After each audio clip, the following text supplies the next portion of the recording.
David Moore, Dallas Morning News.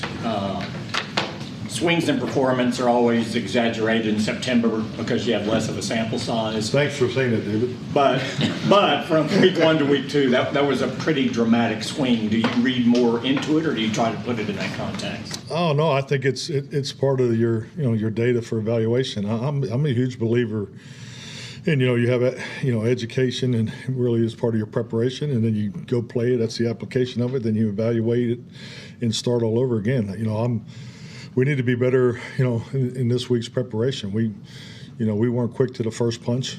So with that, that's the confidence and just being totally on top of the details of each and every contest. And I thought that they finished better than we did. So those are two of the biggest constants throughout the evaluation process today with the players. So we need to learn from it. And in this too, when you're talking about it's about preparation and response, which goes beyond just scheme or preparation sometimes. How did you feel about the team's response when things started going against it very early in that game? I thought the emotional was, as far as the focus was good. All the feedback from the coaches, the interactions, the corrections on the sidelines, halftime. There was really never no blink. Everybody felt that we're going to get back, and momentum. Change the momentum with some consistency. The disappointment, obviously, on defense was an inability to win first and second down, and never really getting into an opportunity to rush the passer, so they controlled the sticks and predominantly with the, with their action pass game and run game. So, and then, offensively, our biggest, was not scoring touchdowns. We felt if we could have just, went 1 for 1 and slugged it out. I mean, what do you have, 14-play drive, 13-play drive, 9-play drive? So, I mean, the ability to drive the ball was there. We just didn't put in the end zone. So, and then, then it got away from us here in the fourth quarter. Clarence Hill, All City, Dallas. So much talk about the scheme and going against that offense. Was it Micah said it was more of an effort issue than a scheme issue. What did you see on tape? Was it effort? I would say it's an effort issue, and I just spoke to the team today at 2 o'clock, and I'm one that has access to all the information. Was at the game on the sidelines. I think it really came down to, I thought they were quicker to the first punch more often than we were, and I think that was just in, I think it leads back to your preparation. But the 2.3 is really what we use as if you measure it, and just to put mathematics to it. They finished better than we did. I thought they played better than we did at the end of each play. Not every play, but overall as far as the evaluation. So, and that's what we're focused on moving forward. I'm Mike Todd with ESPN. Kind of like what Clarence was saying, but why is the Shanahan offense giving this defense trouble? From Dan's scheme to what Mike has done, even Mike's time in Minnesota, they had some issues with facing that scheme as well. Well, I think it's the run game's difficult. I mean, it's a commitment to run that run game, and there's benefits of it, and then there's things that why you go in a different direction. But yeah, it's tough to play if you don't play it all the time. There's no question about it. But at the end of the day, it still comes down to fundamentals. John Machado with The Athletic. I was just wondering, kind of off of that, the run defense specifically, the defensive tackle position. What gives you confidence that you guys do have the answers for other teams? Well, I mean, we made some technique adjustments that we need to be better at. I mean, you can't get gapped, and we were gapped, time and time again. That puts more pressure on your second level defenders, obviously your linebacker and your primary support elements. So, but yeah, we have to, it's that first step, the discipline of playing the technique and making sure the fit behind them is in order. And we definitely were not clean, and we weren't consistent. Calvin Watkins, Dallas Morning News. Very early in the season, but is it not too early to reevaluate where you are with the running game, with the personnel there? Reevaluate. In terms of Cook being moved up, moving. Oh, I think you're always looking at. Yeah, I mean, we treat everybody in the building as the same as far as consideration. Yeah, so I mean that's a constant. That's the beauty of having a competitive environment. So I wouldn't just put it, just in, focus just on that one area.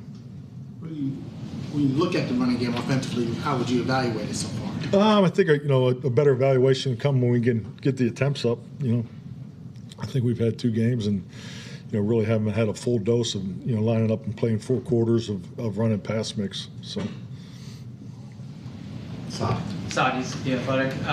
Mike, Tyler Guyton, after making his debut, how did you feel he had the encore? I thought he played solid. I thought he did a lot of good things. He's getting better. I thought both him and Cooper took a step forward, and I think that's really a very fair expectation to have for rookies, playing in their first and second game. So I thought they both took a step from last week. And for Dak, when the game does kind of get out of hand like that, is it just quarterback's thing that you're going to try to get it to your best playmakers? Did you feel like he missed reads or anything later in the game trying to get the ball to CD in particular? I'm not sure what you're referring to. You want to be more specific, or we're two minutes. Yeah, I think he just might have played that a little fast, because Tyron was cutting to CD, and if you saw the route that went through first, a little more patience here may have helped us. Nick Harris, for Star Telegram. Just in your evaluation of today and how today has gone, what's been the response from the team? Good response. A lot of work was, got done there in the weight room early, and then, went through the medical checks, and then, we met special teams, offense, defense, and I had the team meeting at 2. So everything's been looked at, everything's been talked about, everything's been corrected, and we have moved on to Baltimore. As far as Zach Martin, is he probably a guy that maybe does some rehab work this week? Zach's in that Wednesday group, so I think, once we get past that, I think he'll be fine. But, I never like to. Trust me, we were talking about this before I come in here. I'd love to tell you everything. Just who's playing right now would be done with it, but you got to wait the week. Things can happen, So I'm not going to, unfortunately, practice Wednesday, Thursday, and then again on Saturday. So, but Zach will be he'll be in that Wednesday vet group. Scott. It's Connor Dixon with BAP. More specifically on the defense, the wild swing from week 1 to week 2. So good week 1, and then just couldn't get a stop in week 2. How do you kind of come out of that and evaluate things? I think it really falls more in the category, it's never as good as you think it is, and it's never as bad as you think it is. Now, it was not good yesterday. I'm not saying that, but, I stood here 7 days ago on a Monday and said we got a lot of work to do and won by 3 scores, and that wasn't lip service. We have a lot of work to do. We looked like a young, inexperienced football team at times in that game yesterday. That was my first impression when I finished watching all 3 phases last night. So then after going through all the eval with everybody, we need to be better. Our young guys are going to, they made some mistakes at unfortunate times that were costly, but that's part of playing young players. This many young players early, but so with that, I'm calling on the veterans to help pull us through those moments, and that starts in preparation. Dave. Babe Laufenberg, 105.3 The Fan. Mike, so you coach long enough like you have, to have games like this. Have you found, in high school you run your team to death. Have you found that you kind of don't have to say too much because at this level these guys are embarrassed and they don't want to see the same thing happen again? Or how do you handle this? Yeah, this is, I think you have to be very consistent in your correction and during your evaluation process. Days like this are hard on everybody, because and I think when you see your team not beating the other team to the punch, more than they're beating us to the first punch, I take it very personal. So I know these days are really you got to get past them. So obviously I'm looking forward to getting out of here, so then I'll get to go watch the Baltimore film. But it's a grind. When you put so much into these, and I think it gets harder. It's been my experience. The older I get, these losses are harder. But you want to just make sure you're being consistent with your coaches and being consistent with the players. Garrett Footerl, CBS Sports. What is your thought on where Jake Ferguson is at, and just can you also speak to kind of the intangible impact he brings when he does play? Dak kind of touched a little bit on that. Yeah, definitely. Jake's a big part of the heart and soul of that locker room, no question about it. I was told he had a good workout today, so that that's good news. But we'll see how he comes in tomorrow and so forth. I mean, I'm hopeful he can play. Mike Edwarder, WFAA. You mentioned Dalvin Cook a few minutes ago. Could you give us a sense of how you view his physical readiness to play and his understanding of the offense and so forth at this point? Dalvin looks good. Understanding that he's a big thing for a vet is just the terminology, frankly, and just the language adjustment. And I think he's progressed very, very nicely since he's been here. He's as natural as an outside zone runner that I've competed against. He looks good. He's getting there. Clarence. Speaking of just wild swings from week 1 to week 2, the snap counts for DeMario and Overshawn, he had such a great game week 1. What is he not doing to be in the base defense? And certainly seemed like impact player week 1. And what is the difference? Well, I just think like anything, you got a new scheme, you got young players. You make decisions on training reps in base, training reps in sub. So, obviously last week he was primarily, going to be, part of the sub package. We weren't anticipate being in that much base going into the game, but that's the way the game went. Those things happen. John. Mike, Jonah Javad, WFAA. This question's kind of Shanahan offense related, but we see so much pre-snap motion now in today's NFL. Just kind of curious about maybe your history of coaching in football and maybe why we see so much of it now and maybe why it took so long for some of the offenses, I guess, to get to that point. I think just like anything, I mean, everybody has a philosophy. The shifts in motions. I think if you watch historically football, I know in the 3 decades that I've been in, pro football had such a big effect on college football. And then I'm going to say about 15 years ago, I think it's kind of now you're seeing the effect of college football that came into the pro game, and it's more in the passing game, the shotgun. When I first got in the league in the early 90s, I had quarterbacks that had never been in the gun.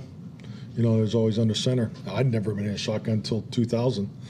And then it obviously flipped. Now you got quarterbacks that come in and have never taken a snap under center. So my point is, I think that, with the wide open offenses in college, out west, and hey, I was one of them used to stay up and watch the WAC and those games because they were doing some really cool things. It's different field, different spacing, and things like that. So I do think the college game has affected pro. I think that was definitely part of the migration there. And so because in the old days, everybody played either a 4-3 defense or just a 3-4. So I just think it's part of the evolution of football, and I think that's why it's so important to just stay on top of the trends. When you hear about offensive schemes and so forth, they're really being regenerated from past decades. Because this game is about a cycle of scheme, and it just kind of you just got to try to stay on the front end of it too. So, but why it took so long, I can't really. I don't have an opinion on it. I just think it's part of the trends, and people tried it, and the first guy that tried it was having success, and it'll always be a copycat league. Joe. Joe Hoyt, All City, Dallas. You mentioned being quicker to the first punch a couple times. I was just wondering if you kind of elaborate on the meaning of that and how you go about being quicker to the first punch. Well, I just think it's like anything. You got to get lined up. Your assignment, and play your technique. As fast or faster than the other guy. They got their hands on us a little quicker up front than we did to them. It's one area, the breaking points and route running. So you can take that all the way through, the competitive area of the game. Aaron.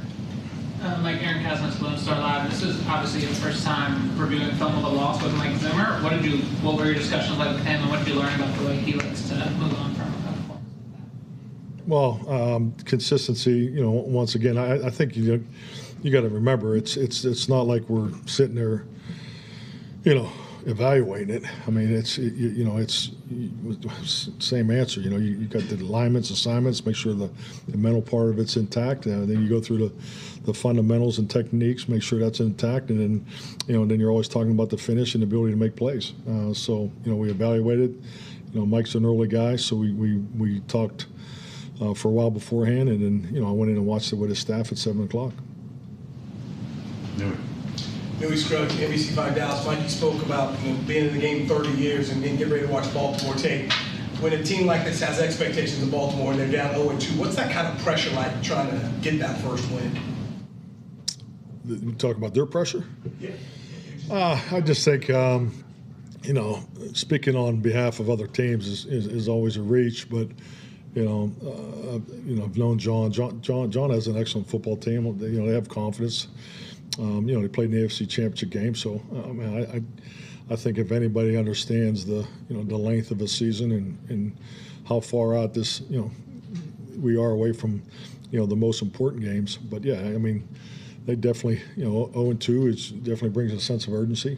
We're 0-1 at home. It brings a sense of urgency for us. So I think it's just more about being urgent.